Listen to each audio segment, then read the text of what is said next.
Bien, la suite du cours sur les pourcentages. Je vous rappelle que regarder les vidéos, c'est bien, c'est très bien même, mais il faut aussi recopier dans votre cahier de cours ce que moi j'écris. Voilà, donc justement, dans votre cahier de cours, c'est un grand 2. Évolution.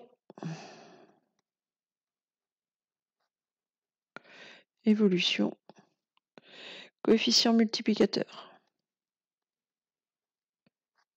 Coefficient multiplicateur. Alors, vous pouvez aussi trouver multiplicatif d'ailleurs. Multiplicateur. Voilà.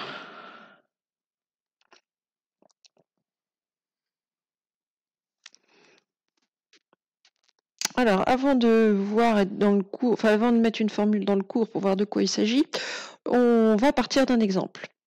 Donc, une paire de baskets coûtait donc un prix initial. Ah zut. Un prix initial d'une paire de baskets à 120 €.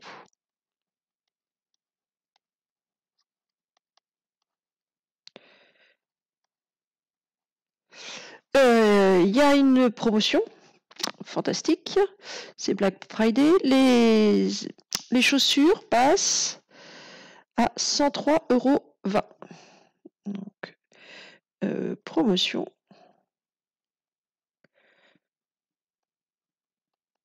Hop là. Les chaussures passent, nouveau prix, 103,20 €.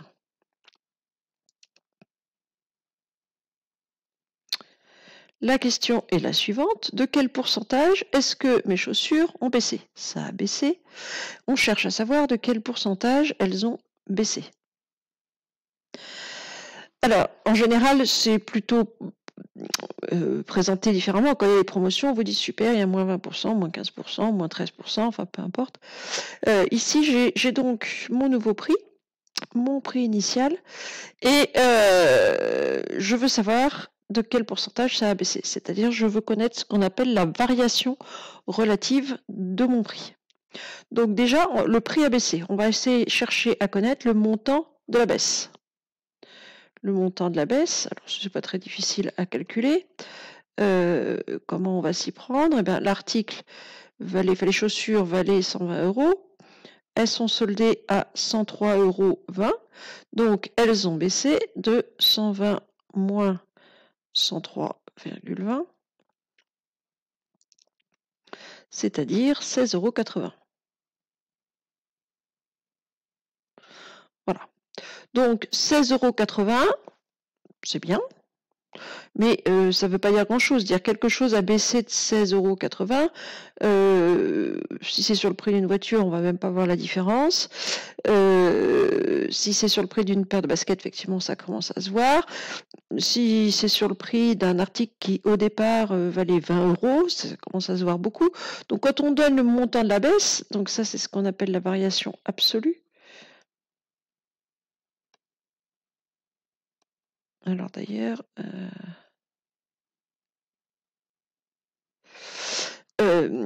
comment je voulais dire? Oui, le montant de la baisse, il est à ramener au prix initial.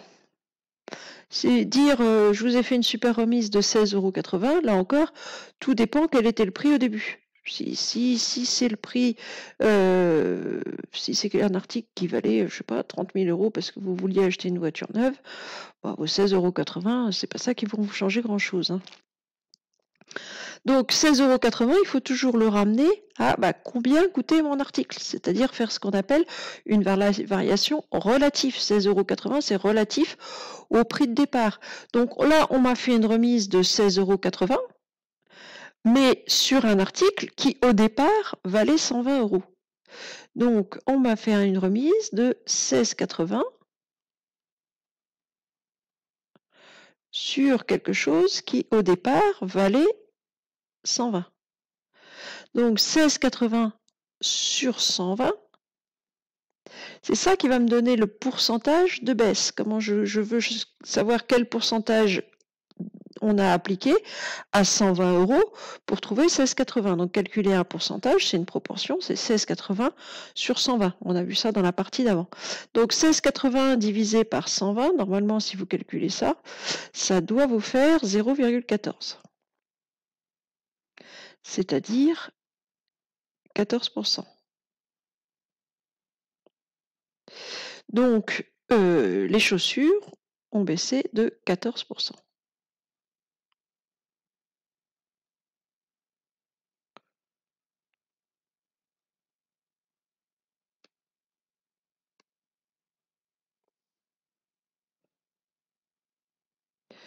Donc, de manière générale, comme ça, comment est-ce qu'on va calculer un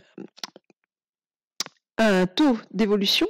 Ce qu'on appelle un taux d'évolution, c'est ça.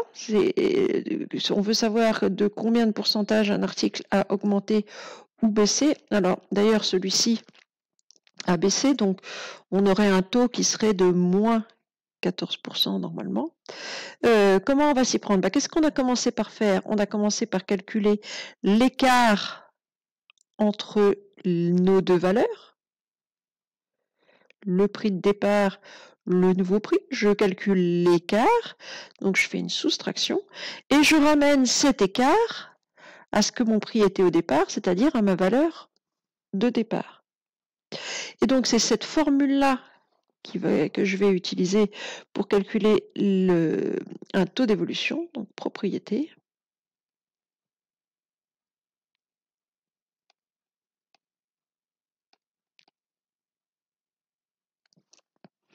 Donc lorsqu'une valeur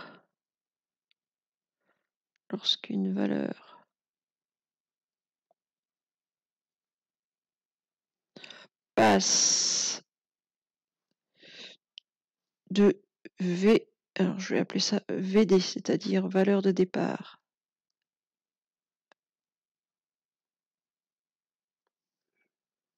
On va baisser un petit peu.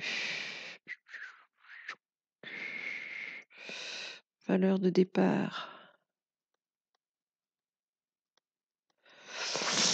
à VA, c'est-à-dire valeur d'arrivée.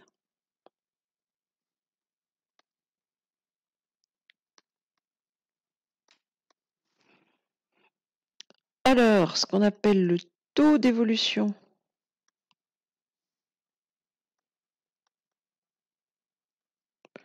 Le taux d'évolution.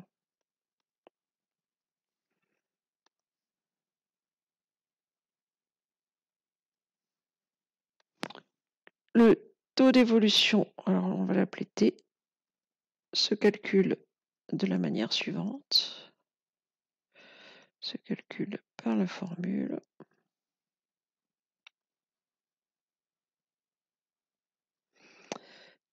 T égale, donc on calcule la différence entre la valeur d'arrivée moins la valeur de départ.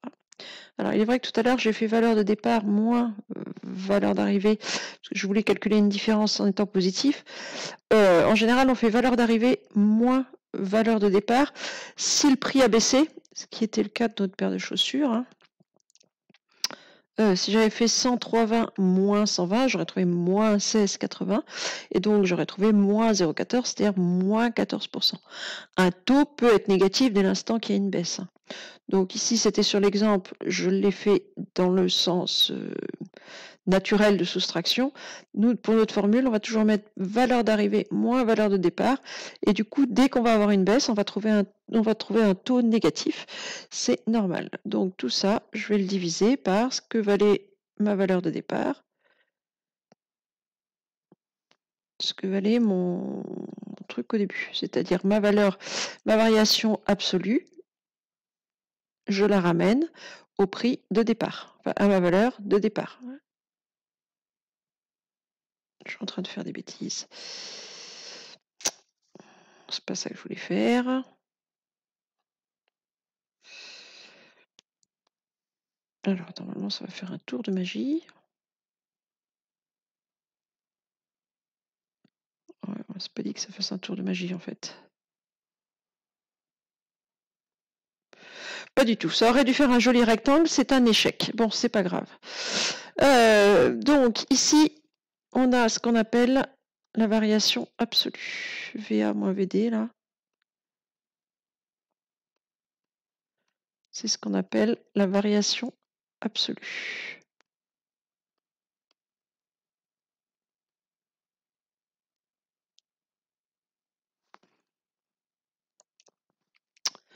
Alors, ce nombre t, au départ, va faire, comme tout à l'heure, un nombre décimal, la plupart du temps. Et ce nombre t, en général, on l'exprime en pourcentage. C'est-à-dire qu'une fois que vous l'aurez, pour avoir le symbole à mettre devant le nombre, pardon, à mettre devant le symbole pourcent, vous penserez à faire votre x100 à la calculatrice. Donc, t sera exprimé le plus souvent en pourcentage.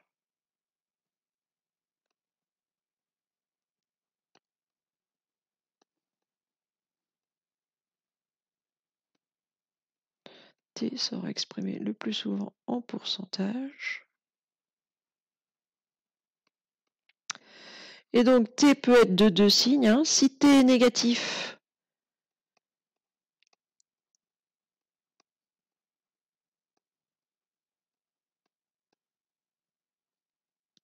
alors ça veut dire que j'ai fait dans ma soustraction du plus petit moins du plus grand. Donc ça veut dire que la valeur d'arrivée est plus petite que la valeur de départ, c'est que c'est une baisse. Alors il s'agit d'une baisse.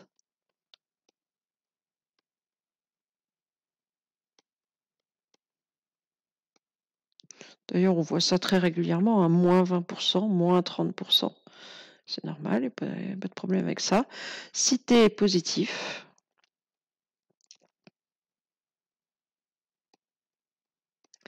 alors il s'agit d'une augmentation. Ou d'une hausse, c'est pareil.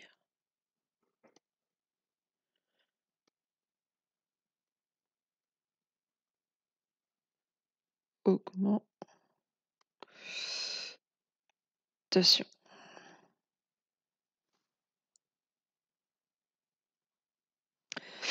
Bien, je vais faire un exemple, mais là, ma vidéo, je suis limitée à 15 minutes si je veux avoir une session gratuite. Je ne vais pas avoir le temps de faire l'exemple, donc je vais vous le faire dans une vidéo un tout petit peu plus, enfin une deuxième vidéo. Voilà, à tout de suite pour l'exemple.